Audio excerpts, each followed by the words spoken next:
कुल इन्नल मौतल्लज़ी तफ़िर्रून मिन्हु फ़इन्नहु मुलाक़ीकुम।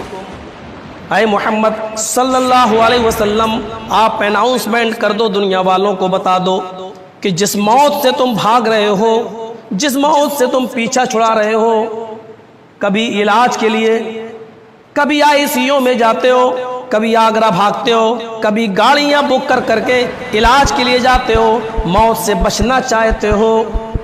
आए मोहम्मद सल्लल्लाहु अलैहि वसल्लम, आप ऐलान कर दो, इन्नल मौतल्लज़ी तफ़िर्रून मिन्हु, जिस मौत से तुम भाग रहे हो, फ़इन्नहु मुलाक़ीकुम, वो मौत तो तुमसे मुलाकात करने के लिए तुम्हारे पीछे पीछे दौड़ रही है। मुलाक़ीकुम, मुलाकात, मुलाकात क्या होती है? अच्छा, आपके दोस्त बम्बई में हैं, मेरा सलाम कह देना, ये मुलाकात नहीं है। मुलाकात ये है अस्सलाम वालेकुम, वालेकुम अस्सलाम, आपने मुझसे हाथ मिलाया, मैंने आपसे मुसाफा किया, आपने मुझे देखा, मैंने आपको देखा, ये मुलाकात, आंखों में आंखें डालने को मुलाकात कहते हैं। अब सही तर्जमा इस आयत का करो, फ़इन्नहु मुलाक़ीकुम, जिस मौत से तुम भाग रहे हो, वो मौत तो तुम्हारी आंखों में आंखें डाले हुए है, वो मौत तो तुम्हारे सामने खड़ी है, उस मौत से तुम छुटकारा नहीं पा सकते हो, वो मौत तो तुम्हें हर हाल में आकर रहेगी। हकीकत है। दुनिया कितनी तरक्की कर ले, और देख रहे हैं तरक्की की, लेकिन आज तक इस दुनिया ने, साइंस ने हजारों मामलात की तरक्की की है। अंतरिक्ष पर हो आया है, चांद तक का सफर कर लिया है, अंतरिक्ष पर जा चुका है, चांद पर अपना झंडा लहरा दिया है, कई कई दिन का सफर आसमान में और खलाओं में किया जाने लगा है। समंदर में पड़ी हुई सुई को 24 घंटे के अंदर अंदर तलाश कर लिया जाता है। जहाज अगर समंदर में डूब जाए तो उसका मलबा 24 घंटे के अंदर अंदर तलाश कर लिया जाता है। इतनी तरक्की करने के बावजूद साइंस आज तक इस बात की तरक्की नहीं कर पाई कि रूह क्या चीज है। ये कौन सी चीज है जो आज मुझे मौलाना जरजीस मानने पर और मनवाने पर मजबूर कर रही है, और कल वो कौन सी चीज है जो हमारे जिस्म से निकल जाए तो दुनिया हमको मौलाना जरजीस मानने के लिए तैयार नहीं है। आज आप अब्दुल्ला हैं, अब्दुल रहमान हैं, वो कौन सी चीज है जो आपको अब्दुल्ला अब्दुल रहमान बनाए हुए हैं, और वो कौन सी चीज है जो आपकी बॉडी से निकल जाए तो आप अब्दुल्ला अब्दुल रहमान नहीं है। पूरी जिंदगी आप मकान बनाने की कोशिश करते हैं, लेकिन आपके इंतकाल के बाद सबसे पहले आपका वही मकान तब्दील होता है। अब आप महलों कोठियों में नहीं बल्कि कब्र के अंदर दफन हैं। एक बादशाह अपने एक मुरीद को या अपने चाहने वाले को, अपनी रियाया पब्लिक की, एक अपनी पब्लिक में से एक आदमी को अथॉरिटी देता है कि तुम एक गोल चक्कर लगाओ, शाम का सूरज डूबने से पहले इसी जगह आ जाओ। जिस जगह जितनी दूर का तुम चक्कर लगाओगे उतनी जगह हम तुम्हारे नाम अलॉट कर देंगे, उतनी जमीन का हम तुम्हें मालिक बना देंगे। लालच दौड़ता है आदमी के अंदर, लेकिन उसने ये शर्त लगा रखी है कि शाम का सूरज डूबने से पहले पहले आपको इसी जगह आ जाना है और गोल गोल चक्कर लगाना है। यह आदमी चक्कर लगाता है, दौड़ता है, जोहर के वक्त तक दौड़ता रहा। थोड़ा सा अच्छी जगह और जमीन उसको नजर आती है, इसने सोचा कि थोड़ा सा और इस एरिया को अपने अंडर में ले लें। वो थोड़ा सा और चक्कर लगाता है, 2-3 बज जाते हैं, थोड़ा सा और उसको पहाड़ और फिजाएं नजर आती हैं। उसने सोचा थोड़ा सा और चक्कर लगा लिया जाए तो ये खूबसूरत पहाड़ भी हमारे अंडर आ जाएंगे, लिहाजा वो और चक्कर लगाता है। असर का वक्त हो जाता है, उसके बाद अब उसने वहां से मुड़ना शुरू किया। अब वो सूरज डूबने से पहले पहले अपने मकाम पर आना चाहता है, लेकिन वो देख रहा है सूरज डूबने से पहले शायद ही मैं मुश्किल से पहुंच पाऊं। वो तेज दौड़ लगाता है, लेकिन वो जितनी तेजी से दौड़ता है उससे ज्यादा तेज रफ्तार से सूरज चल रहा है। बिलाखिर वो सूरज डूबने से पहले पहले नहीं आ पाया। उसने देखा सूरज बिल्कुल गुरूब होने वाला है और अभी हमें हमारी मंजिल पर पहुंचने में वक्त लगेगा। वो वहीं गिर जाता है और जैसे ही गिरता है एक नजर डालता है, इतनी ज़मीन और जायदाद अगर मैं पहुंच जाता तो मेरे नाम हो जाती। अचानक अटैक पड़ता है और वहीं पर उसका इंतकाल हो जाता है।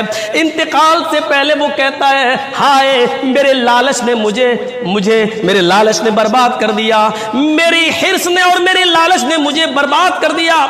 जो इतनी लंबी चौड़ी जमीन और जायदाद का मालिक बनना चाहता था, जब उसको दफन किया जाने लगा तो बादशाह ने कहा, अरे लालची इंसान, तुझे मालूम नहीं था, बस यही तेरी जमीन है, यही इसी का तू मालिक है। अगर इस बात को तूने अपने जहन में रखा होता तो इतनी भाग दौड़ ना करता, इतनी जल्दी नहीं मरता। तो मेरे प्यारे साथियों, यही मौत का हाल है, यही मौत का हाल।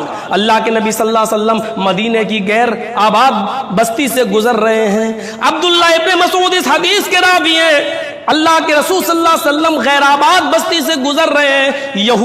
यहूदियों की बस्ती नजर आती है। एक यहूदी आता है और अल्लाह के नबी सल्लल्लाहु अलैहि वसल्लम से सवाल करता है, अय अल्लाह के रसूल, मुझे बताइए कि रूह क्या चीज है। यसअलूनका अनिर रूह, अय मोहम्मद सल्लल्लाहु अलैहि वसल्लम, आप हमें इतना बताइए रूह क्या है। आप अल्लाह के रसूल हैं, आप नबी हैं, अपने आप को नबी मनवाते हैं, पूरी दुनिया को कहते हैं कि मैं अल्लाह का रसूल हूं। अगर आप अल्लाह के रसूल हैं तो बताइए रूह क्या चीज है। उसने सवाल भी बड़ा पेचीदा किया। फौरन अल्लाह के नबी पर जिब्राइल नाजिल होते हैं, कुरान की आयत नाजिल होती है उसी जगह पर, यसअलूनका अनिर रूह कुल रूह मिन अम्रि रब्बी। ऐ मोहम्मद सल्लल्लाहु अलैहि वसल्लम, ये यहूदी आपसे पूछ रहे हैं कि रूह के मुतालिक रूह क्या है। इनसे कह दो अर्रूह मिन अम्रि रब्बी, रूह सिर्फ मेरे रब का हुक्म है, इसके अलावा मुझे कुछ पता नहीं है। कुल रूह मिन अम्रि रब्बी, इस रूह के बारे में इतना जानता हूं कि ये मेरे रब का हुक्म है। वमा ऊतुल इल्मा इल्ला कलीला, इस रूह के बारे में तुम्हें बहुत कम इल्म है, इस रूह के बारे में तुम्हें बहुत कम जानकारी है। हकीकत है, कुरान की आयत 1431-32 साल पहले नाजिल हुई। 1431-32 साल के बाद आज भी रूह के बारे में कोई मालूमात हासिल नहीं कर सका। हार्ट का ऑपरेशन करने वाले, आईसीयू में नाक में पंप रखकर ऑक्सीजन देकर जिंदगी देने वाले, वो भी नहीं बता पा रहे हैं कि रूह क्या चीज है, किस हिस्से में रहती है, कब निकलती है, कहां चली जाती है, और जाने के बाद इसका ठिकाना क्या होता है। मेरे प्यारे साथियों, यही रूह है जो हमारे और आपके अंदर दौड़ रही है, यही रूह है जो हमें मोहम्मद जर्जीस बनाए हुए है, यही रूह है जो हमें मोहम्मद असलम, मोहम्मद अकरम, मोहम्मद इब्राहिम, अब्दुल्ला और अब्दुल रहमान बनाई हुई है। और यही रूह जब निकल जाती है तो एक डॉक्टर नहीं रहता है, एक मौलवी नहीं रहता है, एक अब्दुल्ला नहीं रहता है, एक अब्दुल रहमान नहीं रहता है। उसके बाद जो चीज रहती है वो यह है, फमन यामल मिस्काल ज़र्रतिन खैरन यरा वमन यामल मिस्काल ज़र्रतिन शर्रन यरा। अब तू जो लेकर गया है, जर्रा बराबर नेकी भी अगर तूने की है तो तू उसको भी अपने नामे आमाल में देख लेगा, जर्रा बराबर बुराई भी अगर तूने की है तो उसका भी इंतजार कर, वो रिजल्ट भी तेरे हाथ में आने वाला है। इसके अलावा तेरी हैसियत कुछ नहीं। मैदान महशर है, उधर भी आपको नहीं पुकारा जाएगा, कोई सिफारिश करने वाला सिफारिश भी नहीं कर पाएगा। सीधे होगा अल-यौम ला तमलिकु नफ्सुन लिनफ्सिन शैया, आज कोई नफ्स किसी नफ्स की मालिक नहीं है। पढ़ लो नमाजें, कितनी भी नमाजें पढ़ लो और सुन लो आज एक फतवा, चाहे कितनी तहज्जुदें पढ़ लो, चाहे कितने रोजे रख लो, चाहे कितने हज कर लो, अगर बंदों के मामलात साफ नहीं होंगे, हुकूकुल इबाद आपका साफ नहीं होगा, अल्लाह की कसम आपकी बख्शिश नहीं होगी। हुकूकुल इबाद अल्लाह किसी भी सूरत में माफ नहीं करेगा। हुकूकुल इबाद में आपकी अपनी औलाद भी शामिल है। बहुत आसान है ये कह देना कि मेरे 4 बेटे हैं, एक बेटे का मेरी जिंदगी में इंतकाल हो गया है तो अब उसका हिस्सा चला गया। बहुत आसान है पोतों को वरासत से महरूम कर देना, क्योंकि शरीयत में बेटे का हक नहीं है, लेकिन शरीयत में वसीयत है। अगर बाप की जिंदगी में एक बेटे का इंतकाल हो गया